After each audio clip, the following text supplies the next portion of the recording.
यहाँ से स्टार्ट करेंगे। जो दृष्टि है इसका टेस्ट नंबर 6, ठीक है। जैसे कि आप कोड देख रहे हैं 2406, 24 मतलब आपका जो है ये 2024 है और 6वां नंबर टेस्ट है, ठीक है। इसका मतलब यहाँ पर कोड ये होता है, ठीक है। तो 6 नंबर टेस्ट है और ये फेज 3 का टेस्ट चल रहा है, राइट। तो ये 6 नंबर टेस्ट है, इसका आपका जो इकोनॉमिक का टेस्ट होगा, इकोनॉमिक अर्थव्यवस्था, ठीक है, उसका यहाँ पर पूरा 150 क्वेश्चन होंगे। इसमें से पार्ट 1 और पार्ट 2 में आपको कराएंगे यहाँ, ठीक है। तो क्वेश्चन स्टार्ट करते हैं। यहाँ से देखते हैं पहला क्वेश्चन। यहाँ पे देखो जो क्वेश्चन है ये इंग्लिश और हिंदी दोनों फॉर्म में आपको दिखाऊंगा। जो इंग्लिश वाले में अपने आप से क्वेश्चन चेक देख लेंगे और हिंदी वहाँ से आपको कराता रहूँगा ये, ठीक है। तो क्वेश्चन नंबर 1 से स्टार्ट करते हैं। समृद्धि और विकास के संबंध में निम्नलिखित कथनों पर कौन सा सही है, ठीक है, कौन सा सही है। देखो समृद्धि एक मात्रात्मक और इसे निक्षेप रूप में यहाँ पर मापा जा सकता है, राइट। तो पहला स्टेटमेंट हमारा यहाँ से क्या हो जाएगा, करेक्ट हो जाएगा, क्योंकि इसका सबसे महत्वपूर्ण पहलू इसकी मात्रात्मक जो इकाई है वो होती है, ठीक है, यानी कोई इसे निरपेक्ष रूप से माप सकता है। तो पहला हमारा करेक्ट हो जाएगा। दूसरा, विकास का अर्थ जीवन निर्वाह, ठीक है, क्या है, विकास का अर्थ जीवन निर्वाह करने वाली जो वस्तु है उसकी उपलब्धता और जीवन में सुधार करना है, ठीक है। तो सेकंड स्टेटमेंट मेरा करेक्ट है, क्योंकि ये एक बहुआयामी प्रक्रिया है जिसमें हम सामाजिक संरचनाएं, लोकप्रिय दृष्टिकोण और जो राष्ट्रीय संस्थान उसमें बदलाव के साथ साथ आर्थिक विकास की समृद्धि यहाँ पर जो असमानता उसमें कमी, गरीबी उन्मूलन में शामिल होते हैं, ठीक। तो हमारे 2 स्टेटमेंट दोनों करेक्ट हो गए यहाँ से, ठीक है। तो आंसर हमारा क्या हो जाएगा, सी, यहाँ से इसका करेक्ट आंसर हो जाएगा। देखो समृद्धि का अर्थ क्या होता है, ठीक है। समृद्धि का अर्थ होता है किसी देश की आर्थिक जो हमारी और सामाजिक स्थिति होती है उसको सुधार करना, उसको क्या बोलते हैं, समृद्धि, ठीक है, याद रखना है। सेकंड क्वेश्चन, निम्नलिखित में से कौन सी गतिविधि प्राथमिक क्षेत्र का उदाहरण है। जो प्राथमिक क्षेत्र का उदाहरण में से कौन सी गतिविधि है वो, ठीक है। देखो जो प्राथमिक क्षेत्र का उदाहरण होगी वो आपको होगी कच्चे माल का जो निष्कर्षण है उसमें संसाधित करना और उत्पादन को तैयार करना और पैकेज करना, ठीक है। ये हमारी क्या है, आपकी ये जो प्राथमिक क्षेत्र उसका एग्जाम्पल होगा, ठीक है। देखो प्राथमिक क्षेत्र जो आपका है, ठीक है, और जो द्वितीय क्षेत्र है और आपका जो तृतीय क्षेत्र है, 3 होते हैं, ठीक है। और आपका जो चतुर्थ क्षेत्र होगा वो, इनमें से कौन कौन सा क्या है। देखो प्राथमिक क्षेत्र होता है हमारा जब हम प्राकृतिक संसाधन का दोहन करके वस्तु का उत्पादन करते हैं तो हमारा प्राथमिक क्षेत्र में आएगा, ठीक है। ये आपका प्राथमिक क्षेत्र में हो गया, ठीक है, पहला वाला। दूसरा, जैसे द्वितीय क्षेत्र में क्या आएगा, इसमें वे गतिविधियां शामिल होती हैं जिसमें प्राकृतिक उत्पाद विनिर्माण तरीके से किया जाता है, ठीक है, या अन्य रूपों में भी इसको परिवर्तित कर सकते हैं। हम इसको औद्योगिक गतिविधि में संलग्न करते हैं, तो यह क्या होगा, सेकंड हो गया। थर्ड क्या होगा, तीसरी जो हमारा तीसरे क्षेत्र होगा, इसमें ऐसी गतिविधियां हैं जो प्राथमिक और द्वितीय क्षेत्रों में विकास में सहायता करती हैं, ठीक है। ये प्रयास में स्वयं कुछ भी उत्पादन करने के बजाय उत्पाद प्रक्रिया के लिए एक सहायक प्रणाली के रूप में कार्य करती है। तो हमारा तृतीय हो गया। चतुर्थ क्या होगा, ये चतुर्थ हमारे क्षेत्र होता है उसमें अर्थव्यवस्था का बौद्धिक पहलू जिसमें शिक्षा, प्रशिक्षण, प्रौद्योगिकी विकास ये सब यहाँ पर इसमें शामिल होता है, ठीक है। तो 4 मैंने आपको बताया। हमारा आंसर क्या होगा, सेकंड का ये यहाँ से हो गया। थर्ड नंबर, मानव विकास रिपोर्ट का पहला संस्करण प्रकाशित हुआ था कब, ठीक है। जो हमारी इसका है ये प्रकाशित हुआ था आपका 1990 में, ठीक है। 1990 में 2 अर्थशास्त्री जो थे, पाकिस्तान के जो प्रोफेसर महबूब अल हक थे और भारत के प्रोफेसर अमर सेन ने मानव विकास सूचकांक जो है हमारा HDI ह्यूमन डेवलपमेंट इंडेक्स है उसको क्या अवधारणा प्रस्तुत की थी, ठीक है। आंसर हमारा 1990। सतत विकास लक्ष्य के संबंध में निम्नलिखित तथ्यों पर आपको विचार करना है कौन सा सही है। इसे वर्ष 2015 में संयुक्त राष्ट्र सतत विकास शिखर सम्मेलन में अपनाया गया था, ठीक है। पहला स्टेटमेंट हमारा करेक्ट हो जाएगा। दूसरा, इसमें 17 लक्ष्य और 169 टारगेट हैं, ठीक है। ये भी स्टेटमेंट हमारा क्या है, करेक्ट है, ठीक है। तो दोनों स्टेटमेंट हमारे यहाँ से क्या हो जाएंगे, करेक्ट हो जाएंगे। आंसर हमारा सी, सतत विकास मतलब इसको बोलते हैं सस्टेनेबल डेवलपमेंट गोल। 5वां नंबर क्वेश्चन है, कारक लागत की गणना इस आधार पर की जाती है। जो हमारे कारक लागत होते हैं इसकी गणना किस आधार पर यहाँ पर की जाती है, ठीक है। तो ये की जाती है, कारक लागत इक्वल होता है हमारा उत्पादन की लागत माइनस कर प्लस सब्सिडी लागत, है ना। यहाँ से हमारा ये हो जाएगा आंसर इसका, ठीक है। 5वें का ए यहाँ से इसका करेक्ट आंसर हो जाएगा। 6ठा नंबर, सकल घरेलू उत्पाद का आकलन किया जाता है कैसे। सकल घरेलू उत्पाद होगी इसका आकलन किया जाएगा, ये केंद्रीय सांख्यिकी जो संगठन है उसके द्वारा यहाँ पर ये किया जाएगा, ठीक है। जो भारत में हमारी GDP जो का अनुमान केंद्रीय सांख्यिकी कार्यालय CSO द्वारा यहाँ पर राजकोषीय उत्तरदायित्व और बजट प्रबंधन अधिनियम 2003 और उसके अंतर्गत यहाँ पर ये लाया जाता है, ठीक है। तुम्हारा आंसर यहाँ से हो जाएगा बी। 7वां, निम्नलिखित में से कौन सी एक विधि सकल घरेलू उत्पाद की गणना के लिए उपयोग में की जाने वाली विधि नहीं है, ठीक है। कौन सी विधि जो है सकल घरेलू उत्पाद की गणना के उपयोग में करने वाली विधि नहीं है। तो करेक्ट आंसर हमारा 7वें हो जाएगा, ये उपभोग विधि यहाँ पर ये नहीं होगा, ठीक है। तो आंसर हमारा क्या हो जाएगा 7वें का, 7वें का हमारा डी यहाँ से इसका करेक्ट आंसर हो जाएगा, ठीक है। उपभोग विधि वो होती है जो GDP की गणना में उपयोग करने वाली जो विधि यहाँ पर इसमें नहीं होगी, ठीक है। GDP का उपयोग करने वाली ये नहीं है, बाकी तीनों ये जो जीडीपी की जो गणना करेंगे वो ये है, ठीक है। 8वां नंबर है, निम्न में से कौन सा आर्थिक विकास का बेहतर संकेतक माना जाता है? आर्थिक विकास का बेहतर संकेतक इनमें से कौन सा माना जाता है? करेक्ट आंसर हो जाएगा प्रति व्यक्ति आय, ठीक है। प्रति व्यक्ति क्या होगा? हमारा जो आर्थिक विकास है उसका बेहतर संकेतक ये माना जाता है। 9वां नंबर क्वेश्चन है, निम्नलिखित में से कौन सकल राष्ट्रीय खुशहाली का आधार है? जो राष्ट्रीय खुशहाली, सकल राष्ट्रीय खुशहाली है, उसका आधार क्या है इसमें से? ठीक है, ये आपको यहाँ पर बताना है, ठीक है। देखो क्या क्या है इसमें। एक तो आपका यहाँ से आपका हो जाएगा पहला सुशासन, ठीक है। दूसरा पर्यावरण संरक्षण, राइट। तीसरा संस्कृति और संरक्षण समृद्धि। आर्थिक अवसर ये आपका ये गलत होगा, ये हमारा राष्ट्रीय खुशहाली का आधार यहाँ पे नहीं माना जाएगा, ठीक है। इसके 4 स्तंभ होते हैं, ठीक है। जो हमारे सकल खुशहाली आधार से 4 स्तंभ होते हैं। एक तो आपका सुशासन पहला, ठीक है।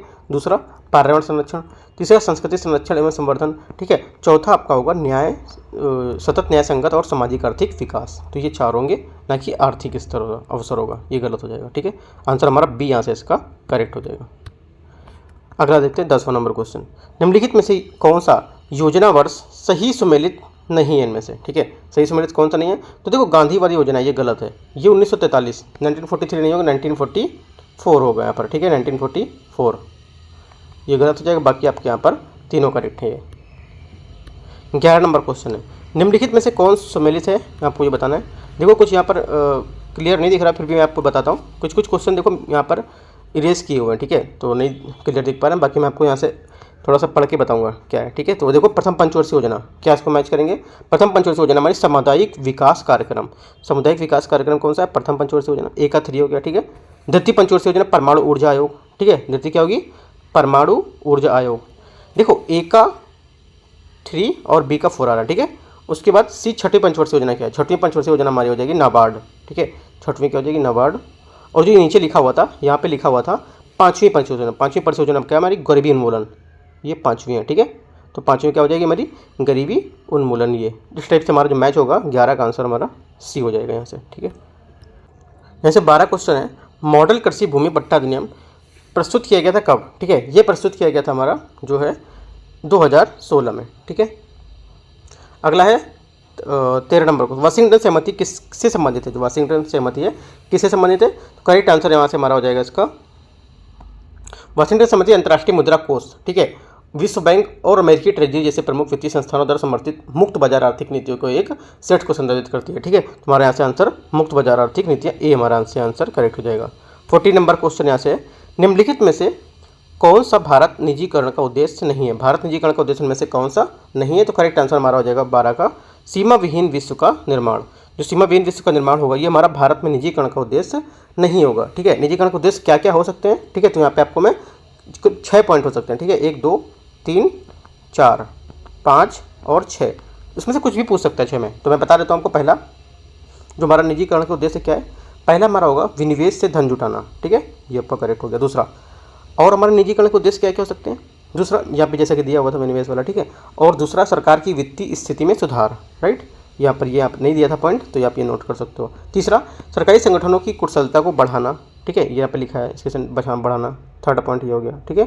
फोर्थ पॉइंट क्या होगा? उपभोक्ता को बेहतर एवं उन्नत वस्तु सेवाएं यहाँ पर प्रदान करना, ठीक है। उसके बाद 5वां आपका हो जाएगा समाज में स्वस्थ प्रतिस्पर्धा को उत्पन्न करना। और छठा, भारत में प्रत्यक्ष विदेशी निवेश जो FDI है उसको प्रोत्साहित करना, ठीक है। तो हमारे ये 6 जो हैं भारत में निजीकरण के उद्देश्य हैं, ठीक है।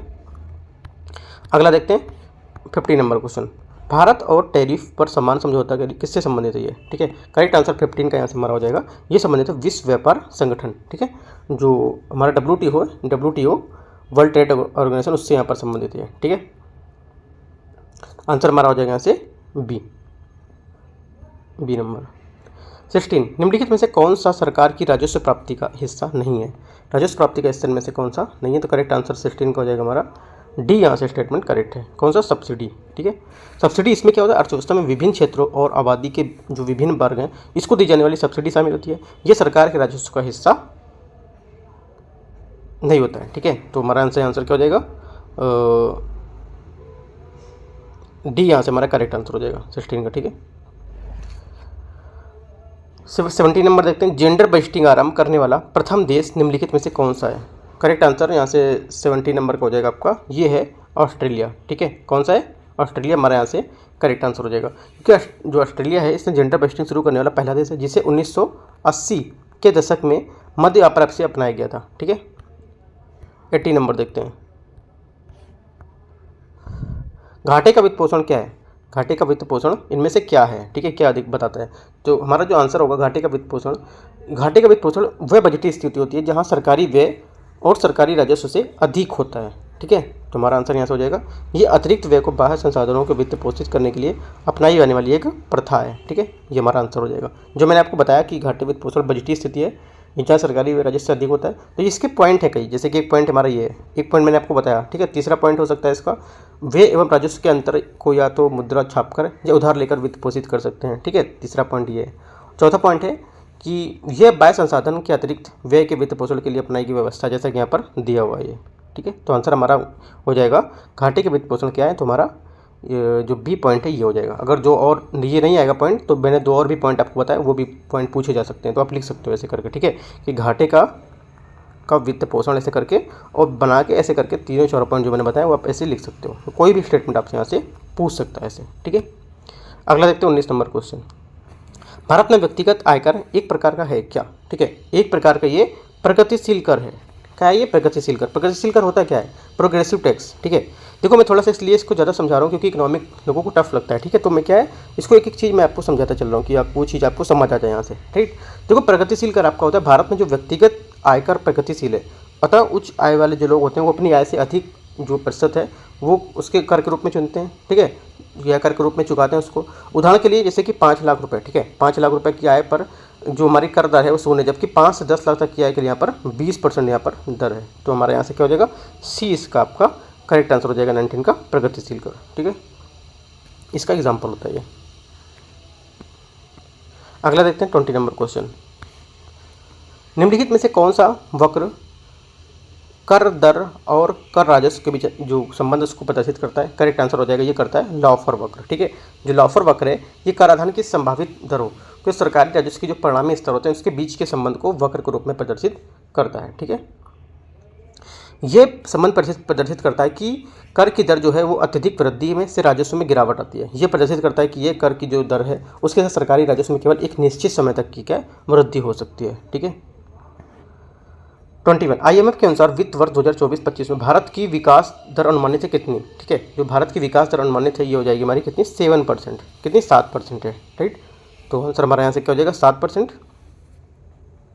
अगला है 22 कर प्रशासन सुधार आयोग के अध्यक्ष कौन है इसमें से? ठीक है, करेक्ट आंसर हमारा 22 का यहाँ से हो जाएगा आपका पार्थ सारथी यहाँ पर सोम। ठीक है, पार्थ सारथी सोम क्या है, कर प्रशासन सुधार के यहाँ पर आयोग के अध्यक्ष होंगे।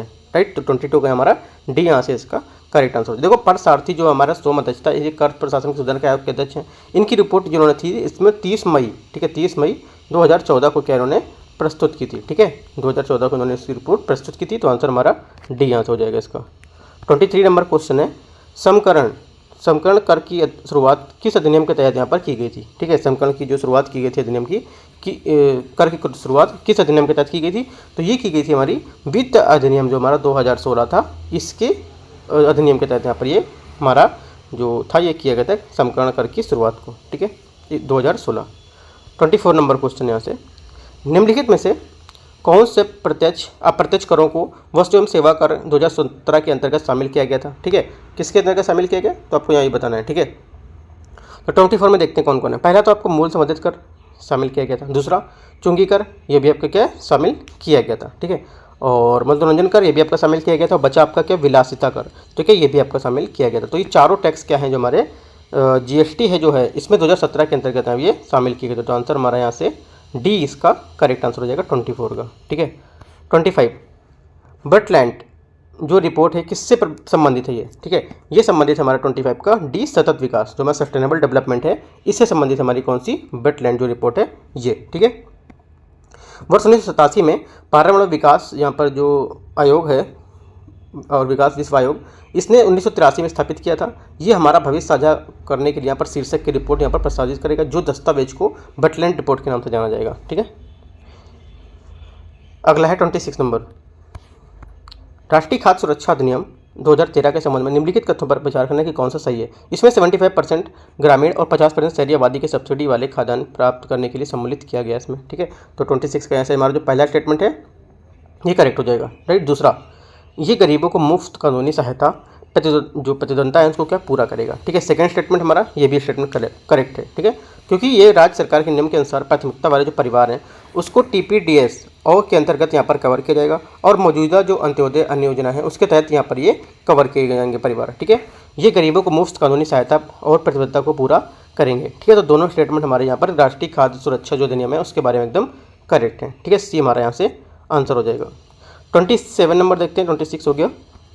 निम्नलिखित में से कौन सा युग्म SDG लक्ष्य सही सम्मिलित नहीं है, ठीक है। SDG लक्ष्य हमारा सही सम्मिलित नहीं है, तो बताना है हमारा करेक्ट आंसर यहाँ से हो जाएगा उत्तरदायित्व खपत उत्पादन SDG 17, ठीक है, ये गलत है। जी देखो SDG 17 ये क्या करता है, लक्ष्य हेतु भागीदारी बताता है, ना कि ये बताता है कि उत्तरदायित्व खपत का उत्पादन, ठीक है। उत्तरदायित्व खपत का उत्पादन होता है SDG हमारा 12, ठीक है, तो गलत हो गया आंसर हमारा डी यहाँ से इसका करेक्ट हो जाएगा। 28 नंबर क्वेश्चन है, प्रधानमंत्री श्रम योगी मानधन योजना के संबंध में निम्नलिखित तथ्यों पर आपको विचार करना है, ठीक है, कि ये सही है, कौन सा सही है, ठीक है। देखते हैं इसको। ये एक केंद्रीय क्षेत्र की योजना है और LIC इस योजना का फंड मैनेजर है, राइट। तो पहला हमारा जो स्टेटमेंट यहाँ से ये बता रहा है 28 में, 28 का हमारा जो पहला स्टेटमेंट है एकदम करेक्ट है। दूसरा, योजना का उद्देश्य संगठित क्षेत्र को लाभ पहुँचाना, ठीक है, देखो ये गलत है सेकंड वाला, क्योंकि इस योजना का उद्देश्य होता है जो असंगठित क्षेत्र होते हैं, ना कि संगठित क्षेत्र, इनको क्या है लाभ पहुँचाना, ठीक है। तो ये हमारा सेकंड वाला गलत हो जाएगा, तो आंसर हमारा क्या होगा, आंसर हमारा ए यहाँ दिख रहा है केवल एक, ठीक है। इंग्लिश में देखो नहीं शो हो रहा है, तो हमारा केवल एक करेक्ट है, तो केवल एक हमारा आंसर हो जाएगा, ठीक है, 28 का ए। 29, राष्ट्रीय परिवार स्वास्थ्य सर्वेक्षण 5 के अनुसार राष्ट्रीय स्तर पर लिंगानुपात है कितना, राष्ट्रीय स्तर पर हमारा लिंगानुपात कितना होगा, करेक्ट आंसर हमारा यहाँ से 29 इसका हो जाएगा बी, यहाँ से इसका करेक्ट आंसर हो जाएगा कितना 1020, ठीक है, यहाँ पे इसका करेक्ट आंसर हो जाएगा। अगला देखते हैं 29 हो गया। 30 नंबर क्वेश्चन को, निम्नलिखित में से कौन सा युग्म योजना वर्ष के हिसाब से सही सम्मिलित नहीं है, ठीक है, कौन सा युग्म जो है योजना के हिसाब से सही सम्मिलित नहीं है, तो करेक्ट आंसर हमारा 30 का हो जाएगा जल जीवन मिशन। जल जीवन मिशन हमारा स्टार्ट किया गया 2019 में, ना कि 2020 में, तो गलत हो गया ये। उसके बाद है ageing well in Asia report किसके द्वारा यहाँ पर प्रकाशित की जाती है, करेक्ट आंसर 31 का हो जाएगा एशियाई विकास बैंक जो होता है हमारा उसके द्वारा यहाँ पर क्या ये जारी की जाती है या प्रकाशित की जाती है, ठीक है। अगला देखते हैं, ये जो रिपोर्ट है इसके अनुसार विकासशील और एशिया और प्रशांत के जो 60 से अधिक वर्ष उसके आयु वाले लोगों की संख्या जो है 2050 तक लगभग दोगुनी होकर यहाँ पर 1.2 बिलियन हो जाएगी, मतलब ये रिपोर्ट पे बताया गया था, ठीक है। 32 नंबर क्वेश्चन देखते हैं। 32 है आर्थिक सर्वेक्षण 2023-24 के अनुसार सर्वाधिक राज्य उत्पादक राज्य और यहाँ पर फसलें, ठीक है। तो देखते हैं इसमें 32 नंबर में कौन कौन से उत्पादक राज्य और सर्वाधिक फसलें कौन कौन से हैं। तो 32 में देखो यहाँ पर पहला हमारा आ जाएगा गुजरात, गुजरात से क्या होगा मूंगफली, ठीक है, गुजरात का मूंगफली, और यहाँ पर मध्य प्रदेश में चना, ठीक है, मध्य प्रदेश क्या हो जाएगा चना, और कर्नाटक, कर्नाटक आपका हो जाएगा सूरजमुखी, और क्या बचा आपका मेष्टा, मेष्टा आपका यहाँ से हो जाएगा जो बचा पश्चिम बंगाल, ठीक है, ये हो गया। तो हमारा आंसर इस टाइप से मैच होगा, तो 32 का बी यहाँ से करेक्ट मैच हो रहा है। 33 नंबर, निम्नलिखित में से कौन सा वर्ष 1990 के दशक के दौरान भुगतान जो संतुलन संकट का कारण नहीं है, ठीक है, करेक्ट आंसर हमारा 33 का हो जाएगा आपका। देखो पहला यहाँ पर जो बोला है राजकोषीय घाटा सकल जो घरेलू उत्पाद का लगभग इतने पर 8.4% था, तो हमारा ये क्या है करेक्ट बता रहा है, सही बात बता रहा है, ठीक है। दूसरा, कुवैत पर इराक पे आक्रमण पर जो तेल की कीमत है उसमें कमी आई थी, राइट, तो ये भी हमारा क्या स्टेटमेंट आपका सही हो जाएगा। तीसरा, महंगाई दर 6.7 से 16.7 तक वृद्धि हुई थी, ठीक है, तो बोला कौन सा खंगर कारण नहीं है, तो इनमें से कोई नहीं, मतलब ऐसा कोई नहीं है जो इसके कारण नहीं हो, ये सभी किसके कारण है, ठीक है, तो तीनों इसके क्या होंगे कारण होंगे। 34, योजना आयोग की स्थापना कब हुई थी, ठीक है, योजना की स्थापना कब हुई थी, 34 का आंसर हमारा हो जाएगा 1950, ठीक है। 35 नंबर क्वेश्चन है, क्षेत्रीय ग्रामीण बैंक RRB के संबंध में निम्नलिखित कथ्यों में से कौन सा सही है। इसे नरसिम्हन वर्किंग ग्रुप 1975 की सिफारिश के आधार पर स्थापित किया गया था, ठीक है, तो 35 का यहाँ से जो पहला स्टेटमेंट रहेगा हमारा ये करेक्ट है। दूसरा, पहला क्षेत्रीय ग्रामीण बैंक प्रथमा ग्रामीण बैंक था, ठीक है, कौन सा था प्रथमा ग्रामीण बैंक था, जो 2 अक्टूबर 1975 को यहाँ पर ये स्थापित किया गया, तो ये भी स्टेटमेंट हमारा करेक्ट हो जाएगा, ठीक है। क्षेत्रीय ग्रामीण बैंक इसकी इक्विटी केंद्र सरकार से संबंधित राज्य सरकार और जो प्रायोजक बैंक है उसके पास करीब कितनी होती है 50% और 15% और 35% के अनुपात में होती है, ठीक है। आंसर हमारा 35 के दोनों करेक्ट हैं। 36, निम्नलिखित में से कौन सा भारत में सहकारी बैंकों का शीर्ष निकाय है? ठीक है, कौन शीर्ष निकाय? करेक्ट आंसर 36 का हो जाएगा हमारा ये नाबार्ड। क्या है हमारा शीर्ष निकाय? तो आंसर हमारा यहाँ से बी करेक्ट हो जाएगा। राष्ट्रीय कृषि और ग्रामीण विकास बैंक नाबार्ड 12 जुलाई 1982 को रिजर्व बैंक के जो ऋण कार्य है उसको तत्कालीन कृषि की जो पुनर्वित्त है और उसको विकास निगम है उसको पुनर्वित्त कार्यों के लिए यहाँ पर स्थानांतरित करके अस्तित्व में लाया गया था। ठीक है, 1982 में। 37 क्वेश्चन है। 37 क्वेश्चन देखते हैं। किस समिति ने भारत में भुगतान बैंकों की स्थापना की सिफारिश की थी? ठीक है, करेक्ट आंसर 37 का हो जाएगा हमारा नचिकेत मोर समिति थी, इसने भुगतान बैंकों की स्थापना की यहाँ पर सिफारिश की थी। ठीक है, अगला 38 नंबर है। गैर बैंकिंग वित्तीय कंपनियां एनबीएफसी जो होती हैं उनके संबंध में आपको कौन सा कथन गलत है या कौन सा कथन सही नहीं है? ठीक है, जो गैर बैंकिंग वित्तीय हैं उनके बारे में हमारा ये सी स्टेटमेंट है। ठीक है, ये गलत है क्योंकि वे भुगतान एवं निपटान प्रणाली का हिस्सा है एवं स्वयं आहरित चेक जारी कर सकते हैं। ठीक है, ये स्टेटमेंट देखो कई बार क्वेश्चन में पूछा गया है, इसी स्टेटमेंट को आगे वो लोग बढ़ा देते हैं कि चेक जारी कर सकता है। ठीक है, तो ये गलत हो जाएगा हमारा स्टेटमेंट। राइट, ये क्या चेक जारी नहीं कर सकते हैं, तो हमारा गलत हो गया ये। 39 नंबर देखते हैं। लीड बैंक योजना निम्नलिखित में से किस वर्ष यहाँ पर शुरू की गई थी? ठीक है, तो 39 जो है हमारा इसका आंसर हो जाएगा आपका बी स्टेटमेंट 1969। लीड बैंक योजना दिसंबर 1969 में भारतीय रिजर्व बैंक द्वारा शुरू की गई थी। ठीक है, मुद्रा बैंक के संबंध निम्नलिखित कथनों में से कौन सा कथन आपका सही है मुद्रा बैंक के बारे में? इसे पहला स्टेटमेंट है, इसे सरकार द्वारा 2015 में 10 लाख रुपए तक का ऋण उपलब्ध कराने के लिए लॉन्च किया गया था। ठीक है, पहला स्टेटमेंट हमारा करेक्ट है। दूसरा, मुद्रा बैंक एमएसएमई को प्रत्यक्ष ऋण यहाँ पर प्रदान करता है, ये गलत है। जो मुद्रा बैंक है हमारा ये माइक्रो फाइनेंस एजेंसियाँ और एनबीएफसी को कम दरों पर ऋण यहाँ पर प्रदान करता है, जो फिर एमएसएमई ऋण को प्रदान करते हैं, और ये मुद्रा सीधे सूक्ष्म उद्यमियों और व्यक्तियों को ऋण नहीं देती है, तो ये हमारा ये गलत हो जाएगा। ओनली आंसर हमारा क्या हो जाएगा यहाँ से? आंसर हमारा यहाँ से हो जाएगा पहला सही है दूसरा गलत है, पहला सही है दूसरा गलत है, तो आंसर हो जाएगा ओनली 1। ठीक है, एक करेक्ट है सिर्फ। अगला देखते हैं 41।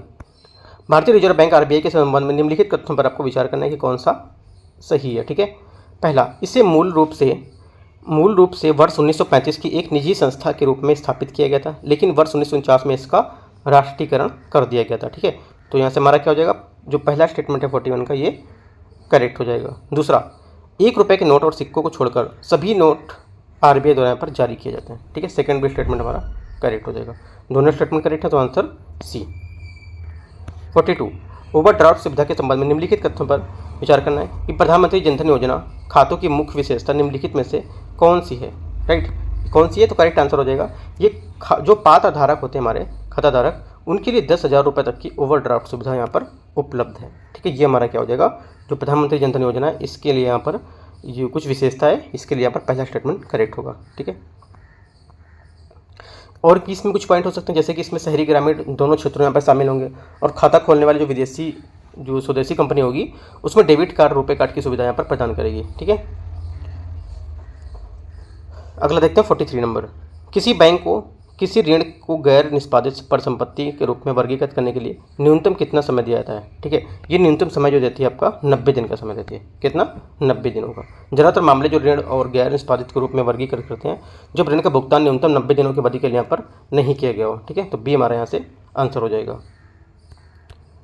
44, सूची 1 और सूची 2 को मैच करना है। ठीक है, सूची 1 तो दी, सूची 2 तो यहाँ से गायब है, फिर भी देख लेता हूँ, मैं आपको बता देता हूँ क्या क्या है। मैं इस मैचिंग को ये नहीं बताऊंगा। ठीक है, सीधे सीधे मैं बताता हूँ कब कब यहाँ पे आया था कौन कौन। ठीक है, जो सरफेसी अधिनियम है, राइट, सरफेसी अधिनियम यहाँ पर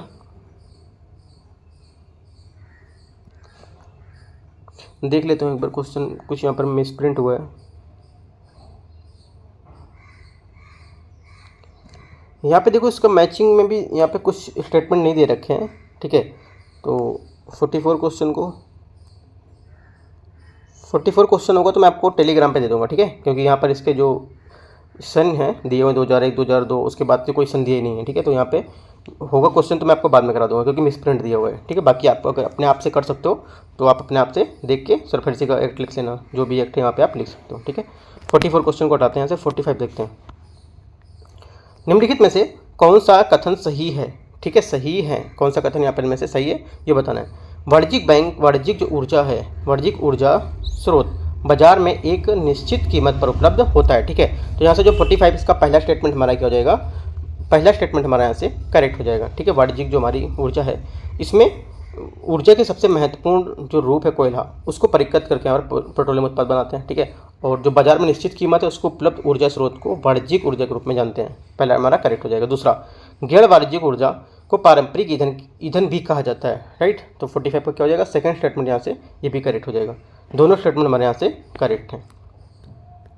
46, निम्नलिखित में से कौन जो ब्रॉड मनी है उसका M3 के घटक हैं। ब्रॉड मनी M3 के घटक कौन है इनमें से?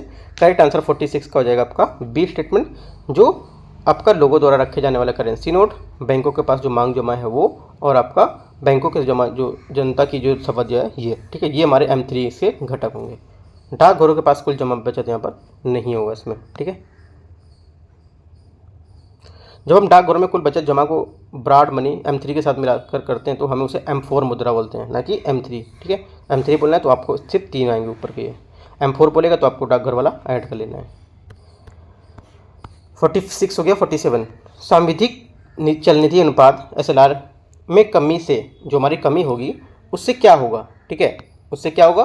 तुम्हारा देखो स्टेटमेंट होगा, उससे बैंकों के लिए उधार देने के लिए उपलब्ध निधि की मात्रा में वृद्धि होगी। क्या होगा? बैंक जो हमारा SLR जो कम होगा उससे बैंकों के लिए उधार देने के लिए जो उपलब्ध निधि है उसकी मात्रा में वृद्धि होगी। तो आंसर हमारा यहाँ से ए करेक्ट आंसर हो जाएगा 47 का। ठीक है, 48 नंबर देखते हैं। निम्नलिखित में से कौन से चल निधि समायोजन सुविधा जो LAF है इसके दो मुख्य घटक हैं? ठीक है, कौन कौन से हैं? देखो, एक तो आपका यहाँ से मुख्य घटक हो जाएगा रेपो दर और दूसरा रिवर्स रेपो दर। तो हमारे ये क्या है, जो हमारे चल निधि है समायोजन सुविधा, इसके दो यहाँ पर मुख्य घटक हैं। ठीक है, तो दोनों आंसर हमारे ए हो जाएगा 48 का यहाँ से। 49, ट्रेजरी बिल के संबंध में निम्नलिखित कथनों पर आपको कौन सा सही बोला है? ट्रेजरी बिल सरकार की अल्पकालिक तरलता आवश्यकता को पूरा करने के लिए केंद्र सरकार की ओर से RBI द्वारा यहाँ पर जारी एक वचन पत्र होता है। ठीक है, तो यहाँ से क्या हो जाएगा, पहला स्टेटमेंट हमारे यहाँ से करेक्ट हो जाएगा, पहला स्टेटमेंट एकदम सही है। दूसरा, ट्रेजरी बिल सोने कूपन प्रतिभूतियाँ हैं। ठीक है, एवं उन पर कोई ब्याज दे नहीं होता है, ये भी स्टेटमेंट हमारा करेक्ट है क्योंकि इस पर कोई ब्याज दे नहीं होता है। तो हमारा यहाँ से 49 का जो दोनों स्टेटमेंट है ये क्या हो जाएंगे, करेक्ट हो जाएंगे। आंसर हमारा बी सही उत्तर पूछा है। 50, वाणिज्यिक पत्र के संबंध में निम्नलिखित कथनों में से कौन सा गलत है, मतलब कौन सा सही नहीं है वाणिज्यिक पत्र के बारे में? ठीक है, देखो जो वाणिज्यिक पत्र है ये क्या है, ये एक असुरक्षित मुद्रा साधन है, बाजार साधन है, क्योंकि ये सरकार द्वारा समर्थित नहीं होती है, सिर्फ ये वचन पत्र के रूप में होती है। एक पॉइंट तो आपको याद रखना है। दूसरा पॉइंट, ये बैंक और वित्तीय संस्थाओं को वाणिज्यिक पत्र जारी करने एवं जोखिम अंकन करने के लिए प्रतिबंधित करता है। ठीक है, उसके बाद जो हमारा आंसर गलत होगा वो ये होगा, वाणिज्यिक पत्र आमतौर पर सावधि जमा एवं जमा प्रमाण पत्र की तुलना में कम रिटर्न प्रदान करते हैं। ठीक है, तो ये हमारा गलत हो जाएगा क्योंकि ये आमतौर पर जो प्रमाण पत्र है उसकी तुलना में अधिक रिटर्न देते हैं, ना कि कम रिटर्न देते हैं। तो ये गलत हो जाएगा हमारा वाणिज्यिक पत्र के बारे में।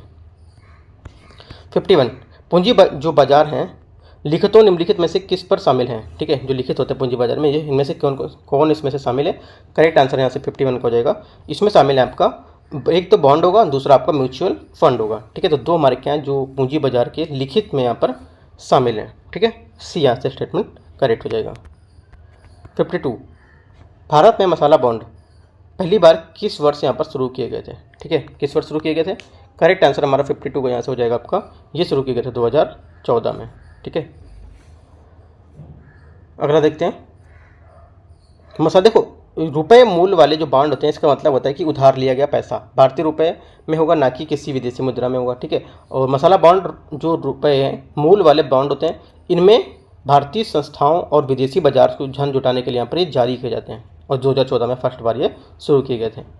53 क्वेश्चन है, निम्नलिखित में से कौन सा वित्तीय नियामक स्थापना का सही सम्मिलित नहीं है? ठीक है, जो सही सम्मिलित नहीं है हमारा आंसर हो जाएगा भारतीय प्रतिस्पर्धा आयोग 2004। ठीक है, यहाँ पर यह कहीं सम्मिलित नहीं होगा क्योंकि भारतीय जो प्रतिस्पर्धा आयोग है इसका स्थापना वर्ष 2003 था, ना कि 2004। तो ये गलत हो गया, बाकी सभी स्टेटमेंट आपके करेक्ट हो जाएंगे। 54 है, निम्नलिखित में से घटनाओं पर आपको विचार करना है और इन्हें आरंभ से अंतिम तक सही कालक्रम के अनुसार बताना है, लगाना है। ठीक है, 54 देखते हैं इसको। लकड़वाला समिति, ठीक है, लकड़वाला समिति कब आई थी? यहाँ पे लकड़ वाला जो समिति थी ये आपकी आई थी 1993 में, ठीक है, नोट कर लेते हैं पहले फर्स्ट का 1993। तेंदुलकर समिति कब थी? तेंदुलकर समिति थी 2009, ठीक है। और रंगराजन समिति 2012। बची कौन सी? अलग समिति। अलग समिति कब आई थी ये 1979। अब मैच करते हैं, पहली कौन सी आएगी? 1979 वाली आएगी, पहली चौथी आएगी मतलब, है ना। तो पहली कौन सी आएगी? 4, ठीक है। उसके बाद 4 यहाँ भी, 4 यहाँ भी है। उसके बाद कौन सी आएगी? 1993, मतलब पहली। 4 के बाद 1, 4 के बाद 1 कहाँ पर आ रहा है? दोनों में आ रहा है 4 के बाद 1, ठीक है। उसके बाद देखते हैं, उसके बाद आएगी आपकी तेंदुलकर समिति, मतलब 2, 4 1 2, 4 1 2, तो इसका मतलब हमारा इसी में आ रहा है और कहीं पर नहीं है। तो आंसर हमारा क्या हो जाएगा? डी यहाँ से इसका आंसर हो जाएगा। 55, निम्नलिखित में से कौन सा एंजल का नियम सटीक वर्णन करता है? जो एंजल नियम है इसका सटीक वर्णन कौन करता है? करेक्ट आंसर 55 को हो जाएगा। जैसे जैसे आय में वृद्धि होती है, आवश्यकताओं पर खर्च की जाने वाली आय का अनुपात कम होता जाता है। तो हमारा डी यहाँ से क्या हो जाएगा? जो एंजल का नियम है वो ये बताता है, ठीक है। 56, भारत में आवधिक श्रम बल सर्वेक्षण किस संगठन द्वारा यहाँ पर किया जाता है? तो करेक्ट आंसर यहाँ से 56 का हो जाएगा आपका। ये बी स्टेटमेंट है, राष्ट्रीय सांख्यिकी और कार्यालय के द्वारा यहाँ पर ये क्या जारी किया था। जो आवधिक श्रम बल सर्वेक्षण है ये भारत में रोजगार और बेरोजगारी की स्थिति को मापने के लिए एक सांख्यिकी और कार्यालय जो कार्यान्वयन मंत्रालय है उसके तहत एक राष्ट्रीय सांख्यिकी कार्यालय द्वारा यहाँ पर किया गया सर्वेक्षण होता है, ठीक है। ये जो एनएसओ है हमारा ये कब जारी मतलब कब आया था अस्तित्व में? 2017 में। 56 का बी। 57, गिनी गुणांक किस आर्थिक वक्र से प्राप्त होता है? ठीक है, करेक्ट आंसर 57 का आंसर हो जाएगा ए, लॉरेंज वक्र, ठीक है। 58, स्टैगफ्लेशन एक आर्थिक स्थिति है जिसकी विशेषता इसमें से क्या है? तो करेक्ट आंसर हमारा 58 का आंसर हो जाएगा उच्च मुद्रास्फीति और उच्च बेरोजगारी दर यहाँ पर इसकी एक विशेषता है। किसकी? स्टैगफ्लेशन की आर्थिक स्थिति की, ठीक है। 59, जेसी कुमारप्पा समिति संबंधित है किससे? जेसी कुमारप्पा जो समिति है ये संबंधित हमारी कृषि सुधार से, ठीक है। किससे संबंधित है? कृषि सुधार से। वर्ष 1949, ठीक है, 1949 में क्या है? जेसी कुमारप्पा की अध्यक्षता में कृषि सुधार समिति का गठन किया गया था। आपसे बोल देगा क्वेश्चन यहाँ से पूछेगा, जो जेसी कुमारप्पा समिति है इसका गठन आज़ादी के बाद यहाँ पर किया गया था। पहला स्टेटमेंट ये दे देगा। दूसरा स्टेटमेंट यहाँ से दे देगा, ये जो गरीब लोग थे, ठीक है, गरीब लोग थे इनके लिए यहाँ पर ये किया गया था, ठीक है। तीसरा स्टेटमेंट दे देगा, किसानों को यहाँ पर मतलब जो राज और कृषक के बीच यहाँ पर इसमें मध्यस्थ का उन्मूलन करना था, ठीक है। तो उसमें 2 स्टेटमेंट आपके करेक्ट होंगे और तीसरा जो था यहाँ पे ये गलत होगा, ठीक है।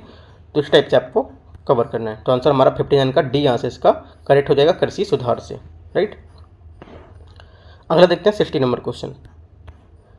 भूदान आंदोलन किसके द्वारा यहाँ पर शुरू किया गया? एक सामाजिक राजनीतिक आंदोलन था, ठीक है। करेक्ट आंसर 60 हो जाएगा तो सी, विनोबा भावे, ठीक है।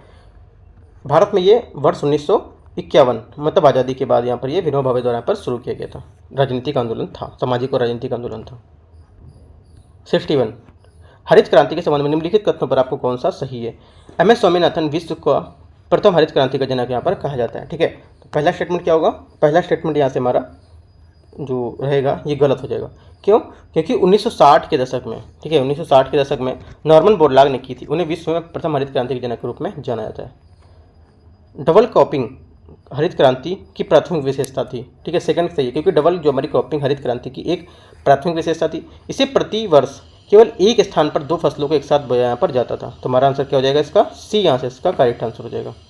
62 नंबर क्वेश्चन है, प्रोजेक्ट चमन निम्नलिखित में से किस वर्ष यहाँ पर शुरू किया गया था? करेक्ट आंसर 62 हो जाएगा, वर्ष 2014 में शुरू किया गया था, ठीक है। अगला देखते हैं 63 नंबर, निम्नलिखित में से कौन सी फसल न्यूनतम समर्थन मूल्य MSP के अंतर्गत आती है? ठीक है, करेक्ट आंसर 63 का हो जाएगा। ये जो आती है इसमें एक तो आपकी नाइजर बीज, ठीक है, और जौ भी आती है, ठीक है, उसके बाद सरसों भी आएगी और खोपरा भी आएगा। तो हमारा चारों यहाँ पर क्या है, जो ये आपकी फसल न्यूनतम समर्थन मूल्य के अंतर्गत आती है, राइट। तो आंसर हमारा ऐसे क्या हो जाएगा? डी यहाँ से इसका करेक्ट आंसर हो जाएगा। 64 देखते हैं, मृदा स्वास्थ्य कार्ड के संबंध में कौन सा यहाँ पर कथन सही है? ठीक है, कौन सा कथन यहाँ पर सही है देखते हैं इसमें। पहला, इसे वर्ष 2012 में क्या लॉन्च किया गया था, ठीक है। तो यहाँ से जो 64 है इसका पहला स्टेटमेंट आपका गलत हो जाएगा, क्योंकि ये 2014-15 में लॉन्च किया गया था। कब किया गया था? 14-15 में, 2012 में नहीं किया गया, तो गलत हो जाएगा। दूसरा, ये 12 मापदंडों पर मृदा की स्थिति यहाँ पर प्रदान करती है, ठीक है। सेकंड स्टेटमेंट क्या होगा? सेकंड स्टेटमेंट आपका यहाँ से करेक्ट हो जाएगा। आंसर हमारा डी। 65 औद्योगिक नीति संकल्प के संबंध में 1956 के संबंध में निम्नलिखित कथनों में से कौन सा सही है? यह विकास के महालनोबिस मॉडल पर आधारित था। ठीक है, पहला स्टेटमेंट हमारा करेक्ट हो जाएगा। दूसरा, इस नीति को भारत की आर्थिक संविधान के रूप में यहाँ पर जाना जाता है। ठीक है, तो सेकंड स्टेटमेंट क्या होगा? सेकंड स्टेटमेंट यहाँ से आपका जो रहेगा 65 का सेकंड स्टेटमेंट यहाँ से आपका करेक्ट हो जाएगा। ये भी करेक्ट है। ठीक है, क्योंकि इस नीति को भारत के आर्थिक संविधान के रूप में भी जाना जाता है। राइट, दोनों स्टेटमेंट हमारे यहाँ से करेक्ट हो जाएंगे। ठीक है, तो आंसर हमारा क्या हो जाएगा? 65 का ए। 66 है औद्योगिक उत्पादन सूचकांक IIP के संदर्भ में 8 प्रमुख उद्योगों के अनुसार निम्नलिखित में से कौन सा क्रम यहाँ पर सही है इसमें? ठीक है, देखते हैं कौन सा क्रम हमारा सही होगा। देखो, जो हमारा क्रम सही है उसमें से आपका आएगा पेट्रोलियम, रिफाइनरी उत्पाद, विद्युत इस्पात और कोयला। ठीक है, बी हमारा यहाँ से आंसर हो जाएगा 66 का। ठीक है, ये एक समग्र सूचकांक जो निर्धारित आधार पर अवधि की तुलना में औद्योगिक उत्पाद की एक टोकरी के उत्पादन की मात्रा को अल्पकालिक परिवर्तन को दिखाता है। ठीक है, ये भी याद रखना है, अल्पकालिक पॉइंट याद रखना है, दीर्घकालिक दे देगा तो गलत हो जाएगा वहाँ। ठीक है, सेकेंड पॉइंट, इसे राष्ट्रीय सांख्यिकी कार्यालय, ठीक है, जिसको बोलते हैं NSO, ठीक है, NSO के द्वारा यहाँ पर क्या है, सांख्यिकी कार्यक्रम के अनुसार यहाँ पर यह मानसिक रूप से संकलित एवं प्रकाशित किया जाता है। ठीक है, तीसरा पॉइंट यहाँ से IIP जो हमारा इसके लिए आधार वर्ष 2011-12 है। ठीक है, तो 3 पॉइंट आपको एक्स्ट्रा याद रखने हैं। आंसर हमारा 66 का यहाँ से हो जाएगा आपका बी। 67 वर्ष 1924 में रेल बजट को आम बजट किसकी सिफारिशों पर अलग किया गया था? करेक्ट आंसर 67 को जाएगा आपका एक वर्ष समिति 1924 में एक जो 1924 में एक वर्ष समिति थी वो 1920 और 21, ठीक है, की सिफारिशों के अनुसार रेल बजट को आम बजट से यहाँ पर अलग कर दिया था इसने। ठीक है, आंसर हमारा 67 को हो जाएगा ए। 68 बफर स्टॉक की अवधारणा सबसे पहले किस पंचवर्षीय योजना के दौरान यहाँ पर शुरू की गई थी? करेक्ट आंसर 68 का हो जाएगा आपका चौथी पंचवर्षीय योजना के दौरान। कब की गई थी ये? चौथी पंचवर्षीय योजना के दौरान हमारा यहाँ पर जो अवधारणा थी ये शुरू की गई थी। ठीक है, 69 PM किसान सम्मान निधि योजना के संबंध में निम्नलिखित तथ्यों में से कौन सा सही है? ये एक केंद्र प्रायोजित क्या है योजना है। ठीक है, पहला स्टेटमेंट हमारा यहाँ से क्या हो जाएगा?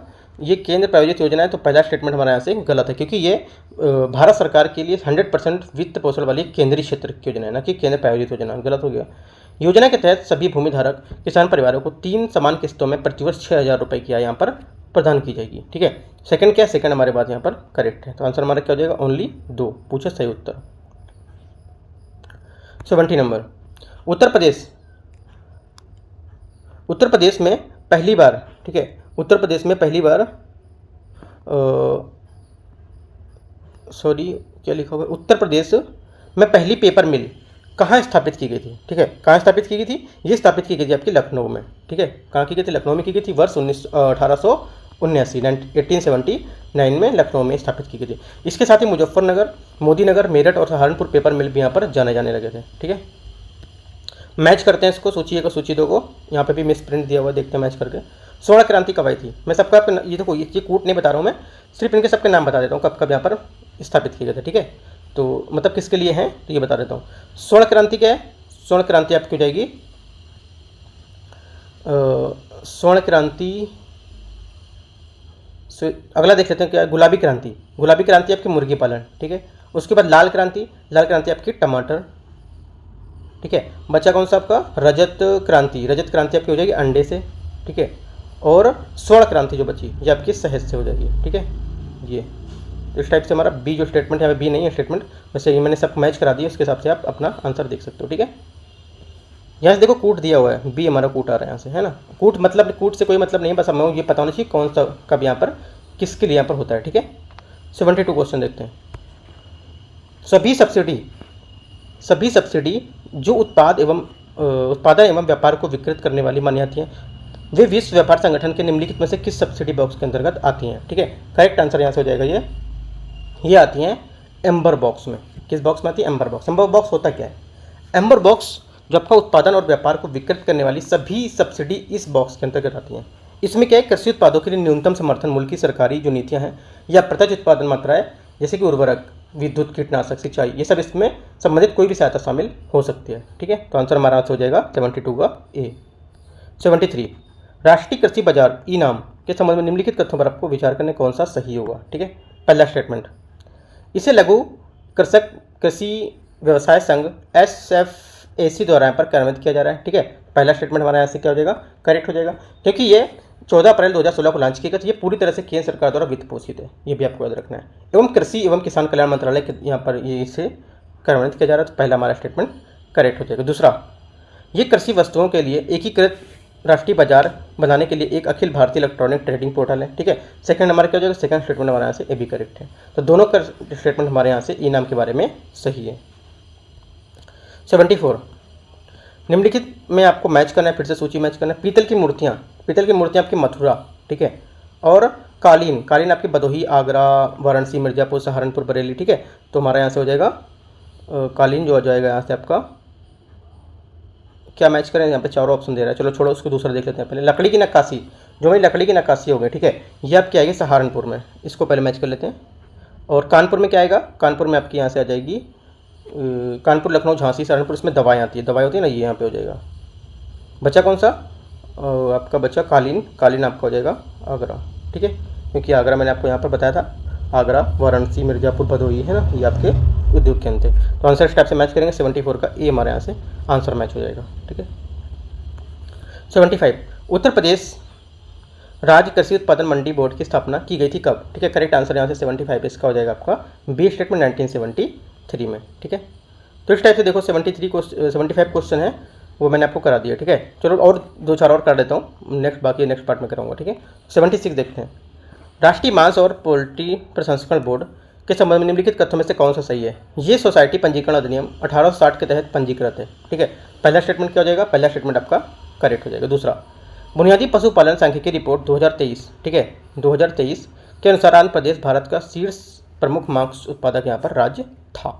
ठीक है, गलत है, यहाँ पर कुल 5 मांस उत्पादक राज्यों में उत्तर प्रदेश पहले नंबर पर, इसके बाद आपका पश्चिम बंगाल आएगा, तो ये गलत हो जाएगा हमारा आंसर। हमारा सिर्फ पूछ रहा है कौन सा सही है, तो आंसर हमारा सिर्फ ओनली डी होगा, केवल 1। ठीक है, 77 नंबर, हाल ही में घोषित डीप ड्राफ्ट ग्रीनफील्ड व धावन बंदरगाह निम्नलिखित में से किस राज्य में विकसित किया जा रहा है। करेक्ट आंसर है 77 को हो जाएगा, ये महाराष्ट्र में किया जा रहा है। ठीक है, 78 नंबर, अंग्रेजी लेखक श्रेणी के लिए बाल साहित्य पुरस्कार निम्नलिखित में से किस व्यक्ति को यहाँ पर दिया गया था।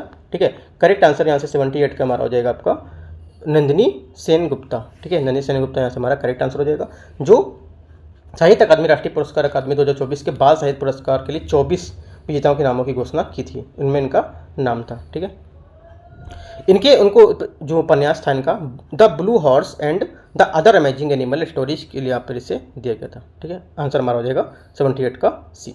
79, निम्नलिखित में से कौन आई हैव द स्ट्रीट्स ए कुट्टी क्रिकेट स्टोरी का पुस्तक के लेखक है। करेक्ट आंसर 79 को हो जाएगा, ये है इसके रविचंद्रन अश्विन। ठीक है, पुस्तक में अश्विन के गली क्रिकेट के लगातार सुधार करने की यहाँ पर प्रयास का वर्णन यहाँ पर दिखाया गया है। ठीक है, अगला 80 नंबर क्वेश्चन, पारंपरिक प्रदर्शन सूचकांक 2024 के संबंध निम्नलिखित कथनों में से कौन सा सही है। भारत 180 देशों में 176वें स्थान पर है। ठीक है, पहला स्टेटमेंट हमारे यहाँ से करेक्ट हो जाएगा। दूसरा, इस सूचकांक में प्रतिवर्ष जर्मन वाद्य द्वारा यहाँ पर क्या प्रकाशित किया जाता है। ठीक है, ये स्टेटमेंट हमारे यहाँ से गलत हो जाएगा, क्योंकि ये जो है सेकेंड स्टेटमेंट, ये centre for environment and law policy जो Columbia centre for international earth science information है, उस नेटवर्क के द्वारा 2024 में यहाँ पर प्रकाशित किया गया था, EPA द्वारा। ठीक है, ना कि आपका ये जो जर्मन वाच है उसके द्वारा, तो गलत हो जाएगा। ओनली 1 हमारा करेक्ट है, तो आंसर हमारा 80 का हो जाएगा सी। ठीक है, तो इस टाइप से देखो 80 क्वेश्चन थे जो टेस्ट नंबर 6 के, वो मैंने आपको करा दिए। ठीक है, पार्ट 1 में। अब जो इसी टेस्ट 6 का पार्ट 2 आएगा, वहाँ से मैं 82 नंबर क्वेश्चन से आपको करा दूंगा। ठीक है, तो देखते रहिए, कोई डाउट रहता है आप नीचे कमेंट में पूछ सकते हो। बाकी टेलीग्राम चैनल आप ज्वाइन कर सकते हो, यहाँ पे मैं आपको लिंक दे दूंगा टेलीग्राम चैनल का। ठीक है, या आप टेलीग्राम पे सर्च भी कर सकते हो, मैं यहाँ पे लिख के आ रहा है इसको, तो यहाँ से आपको कुछ जैसे कि आपका हिंदू का न्यूज़पेपर रहता है वो मैं आपको यहाँ अपडेट करता रहता हूँ, कुछ वैकेंसी रहती है वो भी आपको मैं बताता रहता हूँ। ठीक है, और कुछ टेस्ट के बारे में भी आपको यहाँ पर नॉलेज मिलता रहेगा, कुछ क्वेश्चन भी यहाँ पर रहते हैं। ठीक है, तो आपको काफ़ी फायदा होगा उसको ज्वाइन करने से, आप ज्वाइन भी कर सकते हैं, कुछ पूछना रहेगा तो आप पूछ भी सकते हो। Right, all the best, thank you.